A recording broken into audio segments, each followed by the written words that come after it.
কথায় বলে মক্কার মানুষ হজ পায় না। কখনো কখনো দেখবেন এরকম কোনো ধরনের ঘটনা আপনার জীবনে ঘটে গেছে। এই যে দেখেন আমার জীবনে এরকম একটা ঘটনা ঘটলো, সেটা হলো আমার বাড়ির থেকে কয়েক মিনিটের দূরত্বে অবস্থিত এই যে সুন্দর পার্কটি। এই পার্কটি আবার আমাদের নিজেদেরই। এগুলা বললে হয়তো বা অনেকেই ভাবতে পারেন এই যে ফুটানি ফুটাইতেছে, আসলে না। এটার যে প্রতিষ্ঠাতা উনি হচ্ছেন আমারই ভাই, চাচাতো ভাই খন্দকার শামসুল আলম পুকরাজ ভাই। তো উনি অনেক শ্রদ্ধাভাজন মানুষ, এই দোহানবগঞ্জের জন্য অনেক কিছু করেছেন, অনেক মানুষ তাকে খুব ভালোবেসে স্মরণ করেন। তো আমি গর্বিত তার বোন হয়ে। তো আমি আজকে সেই আমার ভাইয়ের স্মৃতিকে অমলিন করে রাখার জন্য আমার দিক থেকে আমি আজকে প্যালেস পার্কে এসেছি। তার এই সৌন্দর্যমণ্ডিত পার্কটিকে আমার ভিডিওতে ধারণ করে আপনাদের জন্য সেটা প্রকাশ করে বা দেখার সুযোগ করে দেওয়ার জন্য। আশা করি ভিডিওটা শেষ পর্যন্ত আমার সঙ্গেই থাকবেন। আমি এসেছি ঘুরতে, আগে পরে বহুত আসা হয়েছে, কিন্তু এভাবে সুন্দর করে ভিডিওর উপলক্ষে আসা হয়নি, যাতে আমি এই সৌন্দর্যমণ্ডিত সুন্দর বাড়িটি এবং সুন্দর পার্কটিকে আপনাদের কাছে, দোহানবগঞ্জবাসী তো অবশ্যই চিনেন এবং বিশ্ববাসী তথা সারা বাংলাদেশের কাছে এটাকে পরিচিত করানোর জন্য একটা সুন্দর চেষ্টায় লিপ্ত হয়েছি।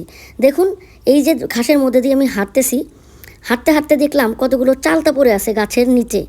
তো উপর দিকে তাকাতেই দেখলাম যে চালতা গাছ থেকে চালতাগুলো পড়েছে এবং কেউ একজন হয়তো সেই চালতাগুলোকে একত্রিত করে এক জায়গায় রেখে দিয়েছে।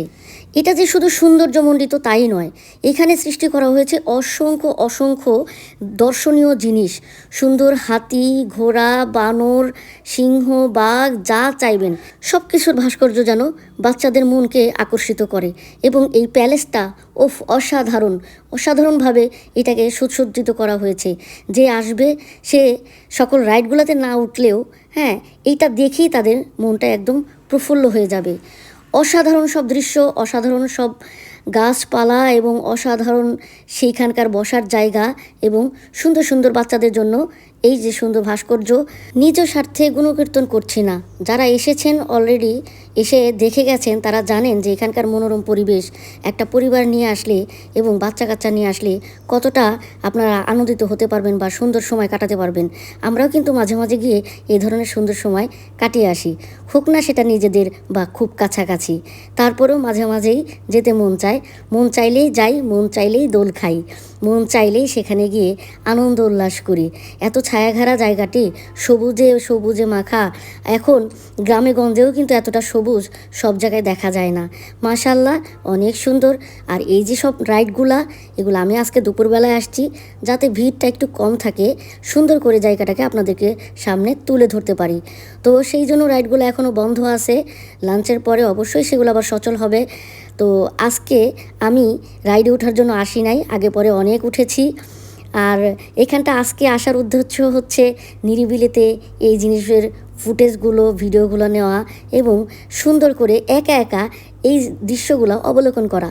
এবং এই যে দেখেন একটা সুন্দর কৃষ্ণচূড়া গাছ, ফাঁকে ফাঁকে এখনও দু একটা ফুল আছে। কৃষ্ণচূড়া গাছ তো আবার অনেক পছন্দ আমার। তো এখানে কোনো কিছুর কমতি নেই।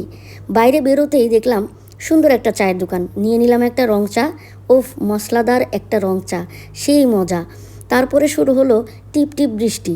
মনে হলো আরও কিছু কি খাবো, খেলাম অনেক কিছুই, বিস্কুট, চিপস, অনেক কিছুই। এরপর একটা লাভাং নিয়ে নিলাম। তো এইটার স্বাদটা খুব একটা ভালো লাগেনি, কিন্তু কি করব, পাশাপাশি যখন বৃষ্টি আসলো চাটা একদম জমে গেল।